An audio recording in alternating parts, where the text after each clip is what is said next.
जय श्री कृष्ण मित्रों, आज की कथा बहुत ही ज्ञानवर्धक है। आज की कथा के माध्यम से जानेंगे ऐसा कौन सा श्राप है जिसके कारण स्त्रियां गर्भवती होती हैं और केवल स्त्रियों को ही क्यों गर्भवती होना पड़ता है।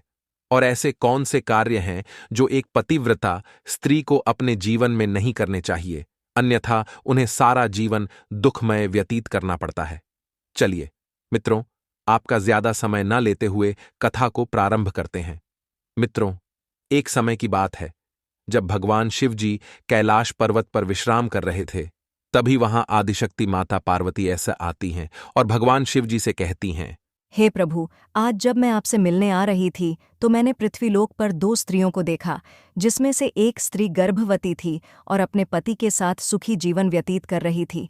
उसके जीवन में कोई कष्ट नहीं था, उसका घर धन धान्य से परिपूर्ण था। वहीं दूसरी स्त्री को देखा तो उसके कोई संतान नहीं थी और वह अपने पति के साथ दुखी जीवन व्यतीत कर रही थी। हे प्रभु, ये दृश्य देखकर मेरे मन में दो प्रश्न उठ रहे हैं और मैं चाहती हूँ कि आप मेरे दोनों प्रश्नों का उत्तर दें। तो भगवान शिव जी कहते हैं, देवी, तुम निसंकोच होकर अपने दोनों प्रश्न पूछो। मैं अवश्य ही आपको आपके प्रश्नों का उत्तर देकर संतुष्ट करूंगा। फिर माता पार्वती जी कहती हैं, हे प्रभु, मेरा पहला प्रश्न है कि वह कौन सी स्त्री है जो गर्भवती होती है और अपने पति के साथ खुशहाल जीवन व्यतीत करती है।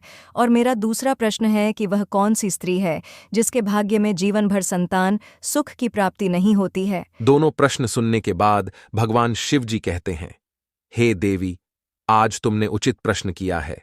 यह प्रश्न पूछकर तुमने संसार की समस्त स्त्रियों का और मानव जाति का कल्याण किया है। हे देवी, आज मैं तुम्हें तुम्हारे प्रश्नों का उत्तर एक बहुत ही सुंदर और पौराणिक कथा के माध्यम से देना चाहता हूं कि वह कौन सी स्त्री है जो गर्भवती होती है और उसके भाग्य में संतान की प्राप्ति होती है, और दूसरी वह कौन सी स्त्री है जिसके भाग्य में कभी भी संतान की प्राप्ति नहीं होती है। हे देवी, इस पवित्र कथा को बहुत ध्यान से सुनना, तभी आपको आपके प्रश्नों के उत्तर मिलेंगे। तो माता पार्वती कहती हैं, हे प्रभु, आप कथा सुनाइए, मैं आपके मुख से कथा सुनने के लिए व्याकुल हो रही हूँ। फिर भगवान शिव जी कथा सुनाते हुए कहते हैं, हे देवी, वैदिक काल में ब्रह्मा जी के दिव्य तेज से और उनके वीर्य से लाखों देवताओं और मुनियों ने धरती लोक और देवलोक में जन्म लिया था, और उन्हीं में से कुछ मुनियों के तेज से असुर लोक में दैत्यों का जन्म हुआ था, और उन्हीं में से एक महर्षि सतयुग में हुए थे, जिन्होंने क्रोध में आकर स्त्रियों को गर्भवती होने का श्राप दिया था। भगवान शिव जी की यह बात सुनकर देवी पार्वती पूछती हैं, हे प्रभु, वो महर्षि कौन थे जिन्होंने क्रोधित होकर स्त्रियों को गर्भवती होने का श्राप दिया था, और संसार की सबसे पहले गर्भवती होने वाली स्त्री कौन थी? माता पार्वती की यह बात सुनकर भगवान शिव जी कहते हैं, हे देवी, इस बात का वर्णन स्वयं महर्षि वाल्मीकि जी ने रामायण के उत्तरकांड में किया है, और यह त्रेता युग की बात है। हे देवी, एक बार भगवान ब्रह्मा जी के मानस पुत्र महर्षि पुलस्त्य सुमेरु पर्वत पर बैठकर कठोर तपस्या कर रहे थे। तभी वहां से कुछ कन्याएं जा रही थीं, और वे पुलस्त्य को कठोर तपस्या करते देखकर वे महर्षि पुलस्त्य की ओर आकर्षित होने लगीं और उनके पास जाकर उनकी तपस्या में बाधा डालने लगी, उन्हें परेशान करने ली। तभी तपस्या कर रहे पुलस्त्य जी ने क्रोध में आकर उन सभी कन्याओं को श्राप दे दिया कि अब जो भी कन्या उनके सामने आएगी वह कन्या गर्भवती हो जाएगी। और वहां मौजूद सभी कन्याएं पुलस्त्य जी की यह बात सुनकर डर गईं और वहां से तुरंत चली गई। लेकिन एक कन्या अपनी सहेलियों से पीछे रह गई थी। उसे महर्षि पुलस्त्य के श्राप के बारे में नहीं पता था, और वह अपनी सहेलियों को ढूंढते हुए पुलस्त्य जी के सामने आ गई।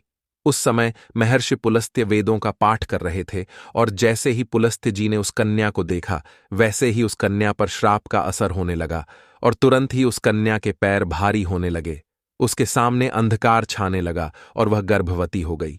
अपने शरीर में इस परिवर्तन को देखकर वह कन्या घबराकर और भागकर अपने पिता के पास जा पहुंची।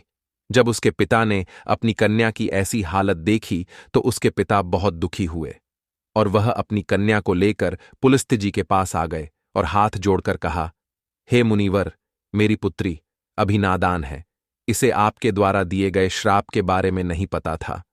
मेरी पुत्री अनजाने में आपके सामने आ गई थी, किंतु आपके श्राप के कारण आज वह संसार की पहली स्त्री है जो गर्भवती हुई है, और इसीलिए हे मुनिवर, मैं आपसे निवेदन करता हूं कि आप मेरी बेटी को स्वीकार कर लें। यदि आप इसे नहीं स्वीकार करेंगे तो समाज में लोग मेरी पुत्री को अपमान भरी दृष्टि से देखेंगे। हे मुनिवर, मेरी पुत्री हमेशा आपकी सेवा करेगी और आपकी आज्ञा का पालन करेगी। कथा को आगे बताते हुए भगवान शिव जी कहते हैं, हे देवी, इस प्रकार जब उस पिता ने अपनी बेटी को स्वीकार करने का प्रस्ताव महर्षि पुलस्त्य के सामने रखा तो पुलस्त्य जी ने उस कन्या को स्वीकार कर लिया और वह कन्या पुलस्त्य जी के साथ रहने लगी और दिन रात उनकी सेवा करने लगी। मित्रों, उस कन्या की सेवा से प्रसन्न होकर पुलस्त्य जी ने उस कन्या से कहा, हे देवी, मैं तुम्हारी सेवा से अत्यंत प्रसन्न हूं, इसलिए मैं तुम्हें अपने समान तुम्हें पुत्र प्राप्ति का वरदान देता हूं। जिस समय तुम मेरे सामने आई थी उस समय मैं वेदों का पाठ कर रहा था, इसलिए तुम्हारी कोख से जो पुत्र जन्म लेगा वह वेदों का ज्ञाता होगा और वह वेदों का ज्ञान देने वाला होगा। समस्त संसार में वह विश्वा के नाम से जाना जाएगा।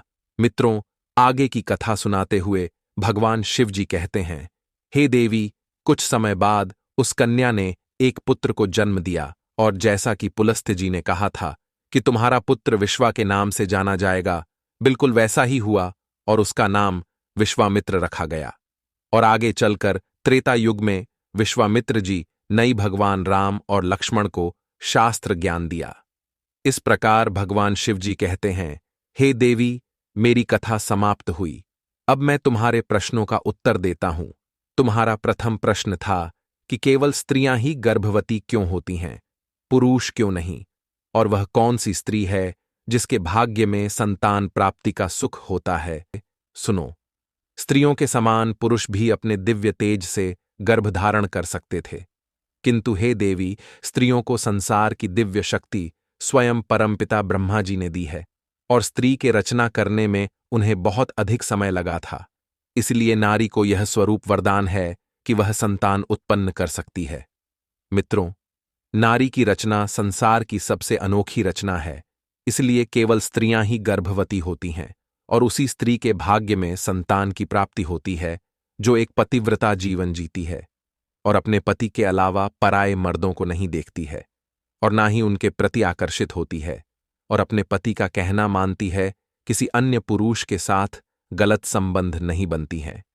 वहीं स्त्री अपने जीवन में कभी दुखी नहीं रहती और अपने पति के साथ खुशहाल जीवन व्यतीत करती है। और तुम्हारा दूसरा प्रश्न यह था कि वह कौन सी स्त्री है जिसके भाग्य में संतान की प्राप्ति नहीं होती है। इसका उत्तर है, जो स्त्रियां शादीशुदा होकर भी पराये मर्दों के साथ गलत संबंध बनाती हैं, अपने पति का अपमान करती है, उसकी बात नहीं मानती और सुख दुख में अपने पति का साथ नहीं देती। ऐसी स्त्रियों के भाग्य में संतान सुख की प्राप्ति नहीं होती है और यदि संतान प्राप्ति हो भी जाती है तो वह संतान अपने माता पिता का आदर सम्मान नहीं करती है। ऐसी स्त्री को हमेशा दुखी जीवन व्यतीत करना पड़ता है और उसे अपने जीवन में कभी सुख की प्राप्ति नहीं होती है और संतान के होते हुए भी वह दुखी रहती है। मित्रों, भगवान शिव जी कहते हैं, हे देवी, एक विवाहित स्त्री को हमेशा पतिव्रता जीवन जीना चाहिए और पराये मर्दों को कुदृष्टि से नहीं देखना चाहिए, तभी वह अपने जीवन में सुखी रह सकती है। मित्रों, आपको कथा कैसी लगी हमें कमेंट करके जरूर बताना। यदि आपको यह कथा पसंद आई हो तो कमेंट बॉक्स में जय श्री कृष्णा, जय भोलेनाथ जरूर लिखना